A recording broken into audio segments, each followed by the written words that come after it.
I met a gypsy. The thing with what you're doing, and so you moved out here, you're a filming kid that moved to California, and you have Twitch, you have Berriman, you have Axel, you have Tucker, you have this like established Vicky, this established crew that have all been friends for a very long time. You all ride at each other's spots. Like there's a level of cool that you have to be as a person to like get in with the crew and stay in with the crew. Yeah. So there's like that level of competitiveness that you have to have at X Games on the day in the zone. Yeah, but not bringing it around every day. Yeah. We don't all want to be having a practice session and feel like a contest. Like that's just not, you don't like that vibe. Yeah. And even just, you know, like yesterday yesterday was rad. And it really exemplifies like that community that you guys have in like the free riding scene, you know, like PH drove a water truck from Axel's like 45 minutes on the fucking on the highway full of water, and then just was like grinding, you know, and then Axel was like, oh, I want to get this spot, and Berriman's doing his thing, and like they're main competitors, dude. Like they have been competing against each other for years. And the stoke and the high fives I was out there like the couple days before, and we all rode together, and it was awesome. And it didn't feel. Obviously, I got my whipster dialed right now, but it didn't feel like I wasn't trying to like flex on anyone or anything. And then we went over to quarter pipe, and they were kicking my ass, and that was fine, you know. And like at the end of the day, we all just hung out, had a good time, and it was really fun. Like, was there a bit of not a learning process, but like when you do try to like establish yourself in that crew, like I'm sure there's a lot of lessons that get learned. Well, it's kind of like you gotta. Obviously, I wanted to establish myself, so it's like that, you know, desire of like wanting to be liked, kind of, but you kind of have to do it, you know. So it's really tough too, because you gotta like be trying to do it, but at the same time, if you look like you're trying too hard, then it's not cool, and like. It's really hard. It's a mixture of a lot of that stuff. Like it's kind of tough. It would be a tough crew to break into. I was really good friends with Vicky, just by like I don't even remember really how it happened, but me and Vicky had just always been really good friends. Because she's just the best. Yeah, I love her. She's like a sister to me, and I lived with her for a while. So like I kind of had like, I wasn't like just trying to like be best friends with everybody or whatever. Like. A lot of the time I was talking shit about people, which I finally grew out of, but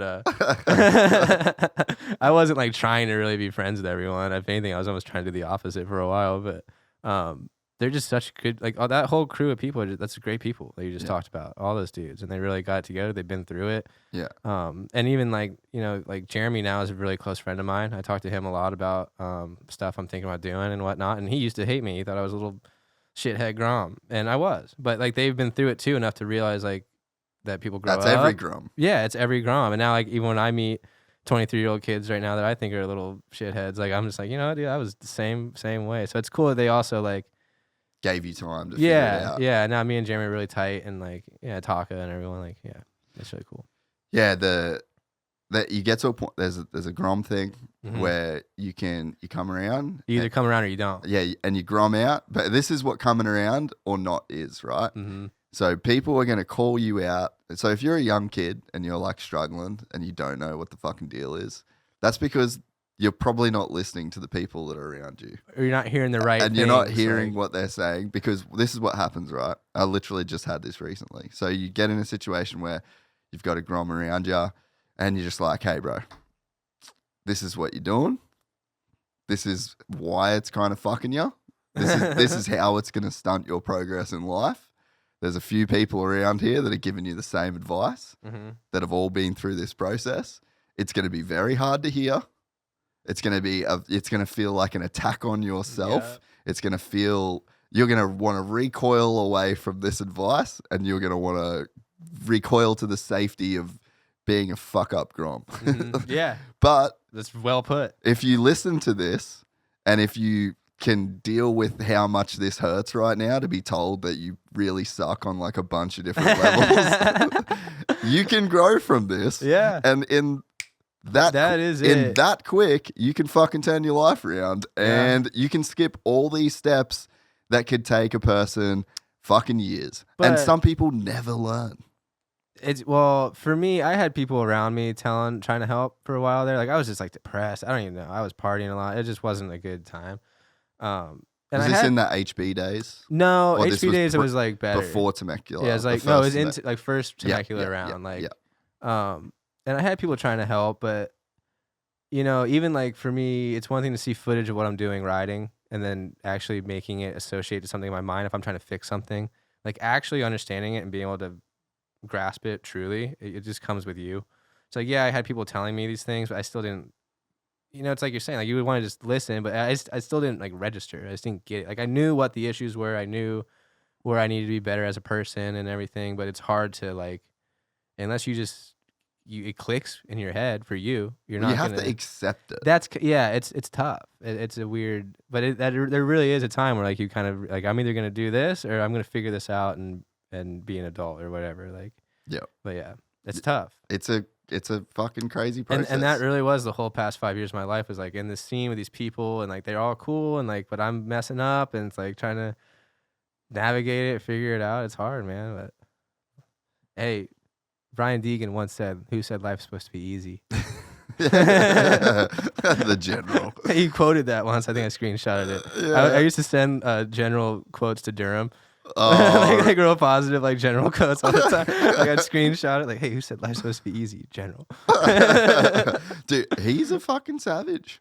Deegan? Oh, yeah, gnarly, dude. He's 50. I got mad respect for Deegs. I'm not like Oh shading. no, but no, like I'm saying like he is that. Like he does have fucking quotes, bro. Like, and he lives that shit. Been there, done that. He's had a heavy one. I love he said it in I think it was like the first. Well, I can't remember exactly what he said, but it was something along the lines of like, "Oh yeah, you could have all this cool shit too. You want a fucking backflip, pussy?" You know, like, so he basically was saying that's the thing about him too. He's like, he however did old all. he gets, you go back and look at the shit he was doing. It was gnarly, and he's still gnarly. He's fucking 50. Is he really 50? He's 50, bro. Damn. He turned 50 this year. He's fucking jacked. The dude still runs every single like. He's still on that same Brian Deegan shit. Well, I think once you get to that level, you kind of stay there. Like even like I've been training a bunch, and like I almost can't imagine not. I'm probably will fall off a little bit after X Games because there's no reason. Oh, I have X Games in Australia for Freestyle Kings.